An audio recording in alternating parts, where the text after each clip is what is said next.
Hello दोस्तों, कैसे हो आप सभी। स्वागत है आप सभी का फिर से एक नई क्लास में। तो आज की क्लास में हम लोग पढ़ेंगे उत्तल दर्पण के लिए F बराबर R/2 सूत्र का निगमन। तो हेडिंग डाल लेते हैं, उत्तल दर्पण के लिए F बराबर R/2 सूत्र का निगमन।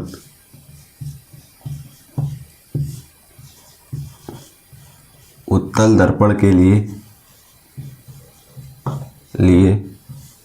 F बराबर R/2 सूत्र का निगमन। F is equal to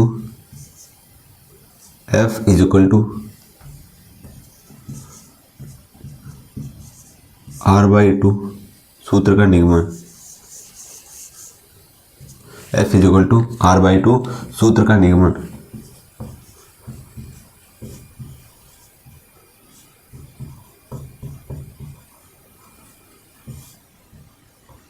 F बराबर R/2 सूत्र का निगमन। तो इसमें बना लेते हैं फिगर। अब इसमें लिखेंगे, एक ये मान लेते हैं O बिंदु है और ये M है। लिख देंगे, माना चित्र में M1 M2 एक उत्तल दर्पण दिखाया गया है जिसमें OM, जिसमें मुख्य अक्ष के समांतर चलने वाली प्रकाश की किरण OM दर्पण के बिंदु से टकराकर Y दिशा में लौट जाती। Y लिख देते हैं। और यहाँ पर क्या है, यहाँ पर एक अभिलंब खींच लिए, तो एक बना आपतन कोण और दूसरा बना परावर्तन कोण। और जो ये आपतन कोण है वो I के बराबर है, मतलब OMY। यहाँ पर एक अभिलंब खींचे तो बना एक आपतन कोण और दूसरा बना परावर्तन कोण। इसका नाम दे देते हैं N। OMN जो है वो बराबर होगा किसके, MCF के। क्यों? क्योंकि वे संगत कोण है। और एक कोण OMN बराबर किसके, NMY के। क्यों? परावर्तन के नियमानुसार आपतन कोण परावर्तन कोण के बराबर होता है। तो इसमें लिखेंगे,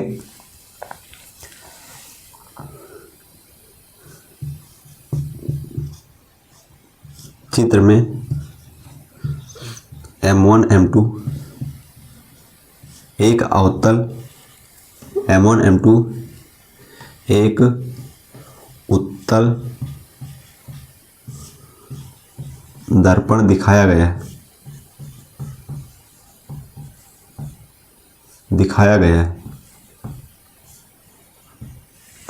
चित्र में M1 M2 एक उत्तल दर्पण दिखाया गया है जिसमें मुख्य अक्ष के समांतर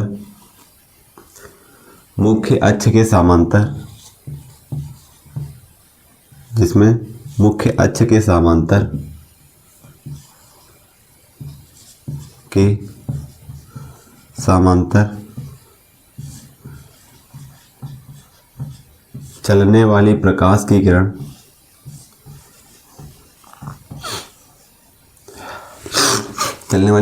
की किरण OM दर्पण के बिंदु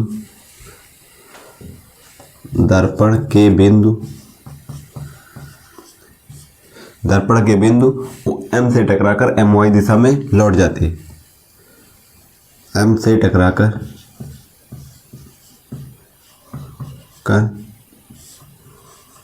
MY दिशा में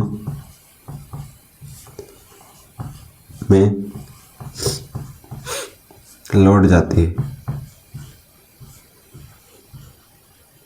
MY दिशा में लौट जाती है। लिख देंगे NC अभिलंब। यदि NC अभिलंब खींचे तो लिख देंगे कि MY दिशा में लौट जाती। जो प्रकाश की किरण है मुख्य अक्ष के समांतर OM वो दर्पण के बिंदु M से टकराकर MY दिशा में लौट गई तथा F से मिलती हुई प्रतीत होती।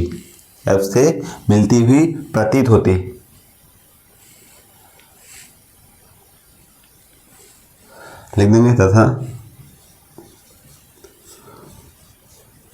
फोकस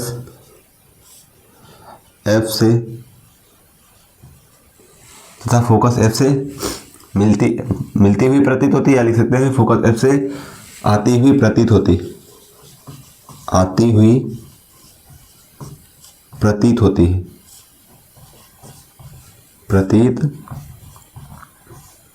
होती है यदि NMC अभिलंब खींचे, यदि NMC अभिलंब खींचे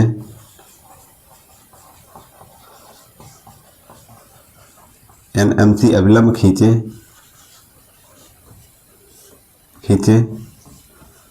यदि NMC अभिलंब खींचे तो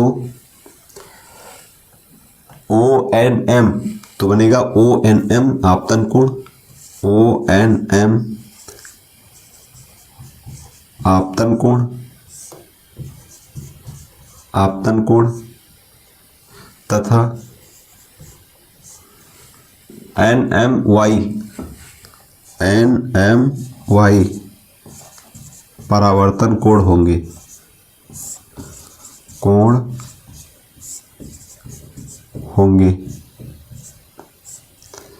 परावर्तन कोण होंगे। तो लिखेंगे ONM बराबर OMN बराबर NMY के परावर्तन के नियमानुसार, परावर्तन के नियमानुसार।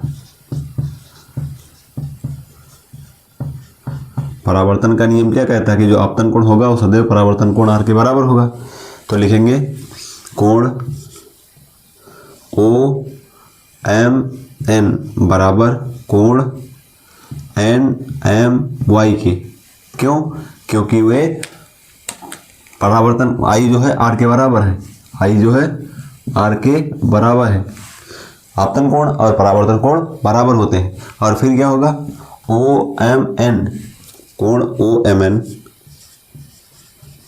बराबर किसके होगा, तो बराबर होगा MCF के, MCF के। क्यों? क्योंकि वह संगत कोण है, क्योंकि वह संगत कोण है। संगत कोण भी एक दूसरे के बराबर होते हैं क्योंकि वह संगत कोण है। अब देखेंगे कि दोनों में लेफ्ट हैंड साइड बराबर है तो राइट हैंड साइड भी बराबर होंगे। तो लिख देंगे कि जो O, इसको मान लेना इक्वेशन फर्स्ट, इसको सेकंड, और इनकी तुलना कर देंगे by equation first and second. तो क्या हो जाएगा, लेफ्ट हैंड साइड बराबर है, राइट हैंड साइड बराबर कर दो। NMY बराबर MCF के। अब देखें NMY, देखो NMY MCF के बराबर है, NMY MCF के बराबर है। 4 इक्वेशन थर्ड, इक्वेशन नंबर 3। आप देखो जो NMY है, NMY और ये लिखा है MCF। इसमें देखेंगे जो NMY है वो बराबर है किसके, CMF के। क्यों? क्योंकि वे एक दूसरे के शीर्षाभिमुख हैं, अर्थात शीर्षाभिमुख कोण बना रहे हैं। तो लिख देंगे कोण NMY बराबर CMF के। इसको मान लेंगे इक्वेशन फोर्थ, इक्वेशन नंबर 4। अब दोनों की तुलना कर देंगे, लिख देंगे by equation third and fourth. क्या हो जाएगा, दोनों में लेफ्ट हैंड साइड बराबर है तो राइट हैंड साइड बराबर कर देंगे, लेफ्ट हैंड साइड बराबर है तो राइट हैंड साइड बराबर कर देंगे। कोण MCF बराबर CMF के। MCF बराबर है CMF के। MCF बराबर है CMF के। तो हम कह सकते हैं कि जो दोनों कोण होंगे वो MCF के अंतः कोण होंगे, इन्हीं के अंदर तो बने हैं। तो लिखेंगे कोण, ये दोनों कोण त्रिभुज MCF के अंतः कोण है, MCF के अंतः कोण है, कोण है। तो क्या हो जाएगा, अब इसमें देखेंगे ये जो कोण है इनके जो सामने भुजा है वो बराबर होंगी। तो हो जाएगा, देखो बराबर कोणों की सम्मुख भुजाएं बराबर होती, बराबर कोणों की सम्मुख भुजाएं बराबर होती, बराबर कोणों की सम्मुख भुजाएं बराबर, तो कोण R के सम्मुख ये वाली भुजा है, I के सम्मुख ये वाली भुजा है। तो लिख देंगे कि जो MF है और CF के बराबर होगी, MF जो है वो CF के बराबर होगी, MF जो है MF और CF के बराबर होगी, क्योंकि देखो इस वाले कोण के सम्मुख भुजा ए वाली है और इस वाले कोण के सम्मुख भुजा ए वाली है। तो क्या हो जाएगा, MF बराबर CF के, लिख देंगे MF बराबर CF के, MF बराबर CF के, CF के क्यों, क्योंकि बराबर कोणों की सम्मुख भुजाएं बराबर होती, बराबर कोणों की सम्मुख भुजाएं बराबर होती,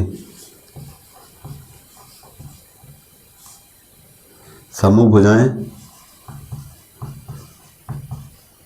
बराबर होती,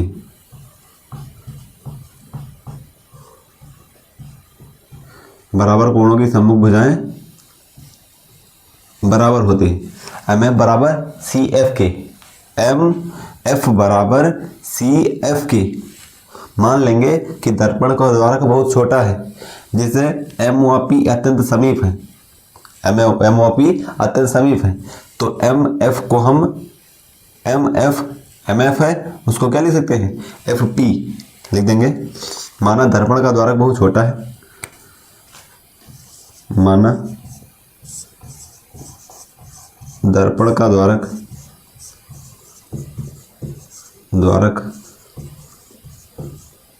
बहुत छोटा है जिससे MOP अत्यंत समीप है, MOP अत्यंत समीप है,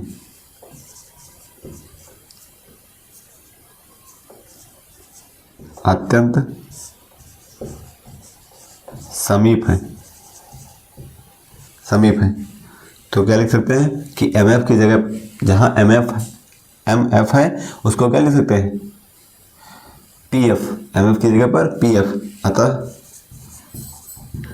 MF बराबर FP लेने पर, MF बराबर FP लेने पर, MF बराबर FP लेने पर, तो जहां MF है वहां FP रख दो, तो हो जाएगा FP बराबर CF, दोनों पक्षों में FP जोड़ देंगे, दोनों पक्षों में FP जोड़ देंगे, FP और इधर भी FP जोड़ देंगे। अब ये लिखा है FP हो जाएगा 2FP और बराबर हो जाएगा CF और plus FP, CF plus FP। अब देखो CF और FP इसको लिख सकते हैं PC, क्या लिख सकते हैं, PC, तो इसको लिख देंगे PC।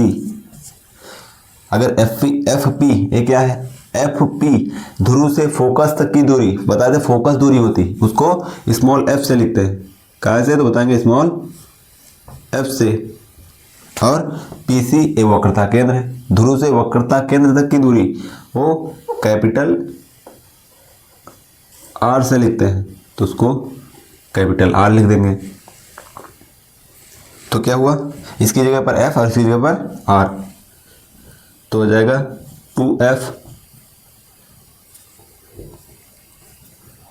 2F बराबर R के, निकालना है F का मान, तो लिख देंगे F, दो गुणे में तो बटे में जाएगा R/2 के, प्रूव, यही निकालना था, लिख देंगे। अतः इससे सिद्ध होता है कि फोकस दूरी वक्रता त्रिज्या की आधी होती है। अतः इससे सिद्ध होता है, अतः इससे सिद्ध होता है, इससे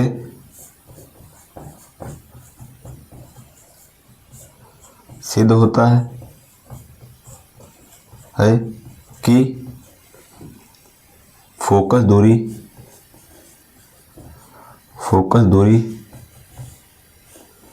वक्रता त्रिज्या की आधी होती है, वक्रता त्रिज्या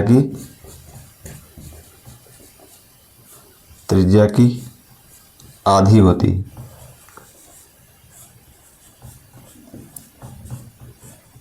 आधी होती है। अतः इससे सिद्ध होता है कि फोकस दूरी जो है वक्रता त्रिज्या की आधी होती है।